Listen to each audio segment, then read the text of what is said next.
Man, I have to take a train. Hello, my name is Gabriel Rivera, and today I will be talking about corporal punishment in U.S. public schools and why it should be removed. So throughout history, corporal punishment has been used as a means to deter bad behavior in students. And though educators see this as a tried and true method to get classroom order, research has come to show that it is actually more negative than positive, as corporal punishment interferes with mental growth, creates a cycle of violence, and causes unnecessary injury in our students. So when our kids go to school, there are some things that will keep them from learning, whether it's their friends, electronics, or them just being bored in class. But what shouldn't interfere with their learning, is the fear that they may be punished in front of their peers or another teacher, as this just results in them feeling embarrassed and degraded, as well as affects their self-achievement, their self-image, and school achievement, and may actually contribute to aggressive and violent behavior rather than remove it. Now, this is an MRI scan of the brain, and the highlighted region is the amount of gray matter that is lost in a student that is subjected to frequent corporal punishment. And in this area is the prefrontal cortex, which is important as it helps with cognitive development, emotional development, and social skill development. And so if this amount of gray matter is lost, then our students aren't able to develop completely. And along with this, the Journal of Adolescent Health also states that a third of students subjected to corporal punishment are diagnosed with educationally induced PTSD. And with this diagnosis, students become depressed, anxious, have trouble sleeping, become fatigued, suicidal, and aggressive. And with this aggressive behavior, they often show this through the form of bullying. And this is a political cartoon from India showing a student getting disciplined for bullying. And it seems rather hypocritical that you're trying to use violence to solve violence. And corporal punishment compromises the disciplinary aspects of the punishment in two ways. It perpetuates a cycle of violence as it teaches students that, hey, when I'm stressed, I can just be the source of my problem or those weaker than me. And they can even carry this into their relationships as they may beat their significant other or even their kids. And the second way it compromises this is that the teachers are frequently punishing the same students over and over. So they become frustrated and use it as a stress reliever. And so the students most likely pick up on this, and again, they say, hey, when I'm stressed, I can just go beat up someone to feel better. And now, when teachers are stressed and use this as a way to relieve stress, this often results in a more severe punishment, as this picture is displaying.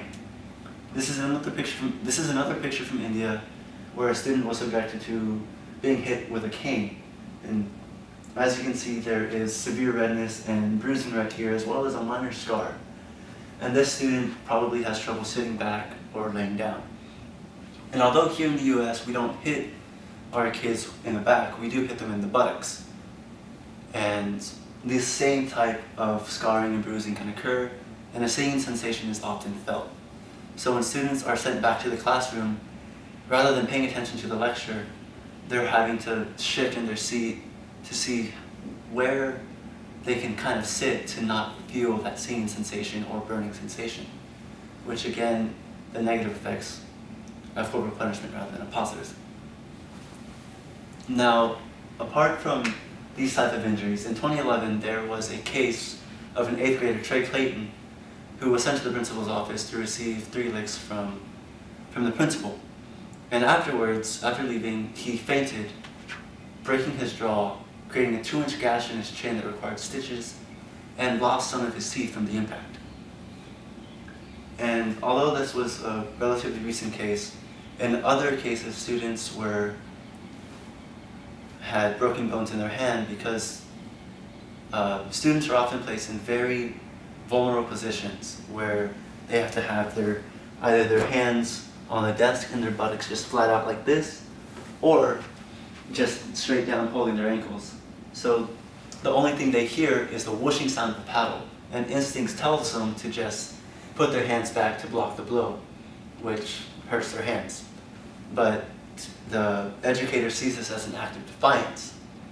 So they end up causing the student to assume the position again and hit them again, which oftentimes they hit them even harder than the first time around. And so with such a high rate of